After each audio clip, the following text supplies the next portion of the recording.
number. And Mark in San Diego, California. Hey, Mark, what's on your mind today? Hi, Tom. Long time, first time caller. Thank you. Oddly enough, I had a remark about is related to Chinese as well.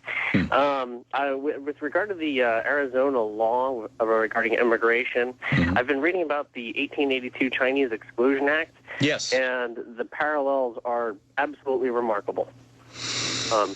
Well, that act was just openly and nakedly racist. I mean, it was aggressively and proudly racist. This was, for our listeners who don't know what you're talking about, what happened was in the 1870s, as enormous, in today's dollars, trillions of federal dollars were being given to Jay Gould and Samuel Huntington, the railroad barons, in both cash and free land to expand the railroad system across the United States.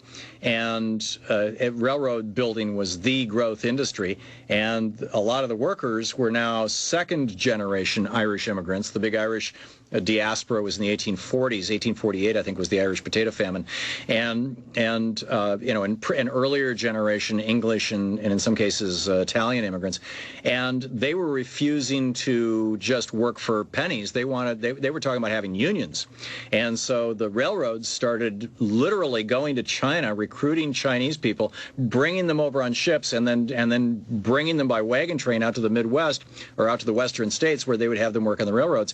And this so infuriated many of the European ancestry American citizens that they got passed through Congress a law that specifically banned the importation of labor from China, named China.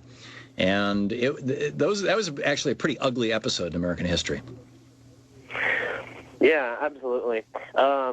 And I've just been kind of learning about it, but some of the things that stood out to me was the anger that arose from white underemployment and the demonstrations and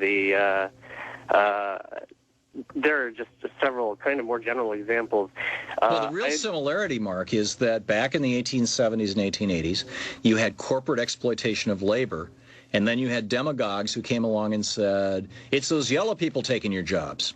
And, of course, you had corporations, actually making that happen, so there was a certain element of reality to it. Now you've got corporations hiring illegal immigrants, and you've got the demagogues who are in league with them saying, oh, look it's those brown people taking your jobs.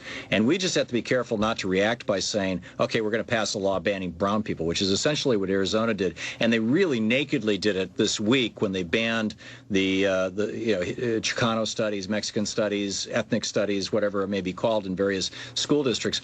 They just outright banned that, said any school that teaches anything other than white European history, the white kings of Europe and the white presidents of the United States, anybody who teaches anything other than that is going to lose 10% of their state funding every month. And every month another 10% will be cut until you got nothing. You got no school.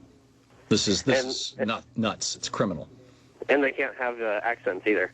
Yeah, that's right. And teachers with accents can't teach English. Excellent, Mark. Thank you very much for pointing that out, and thanks for the call.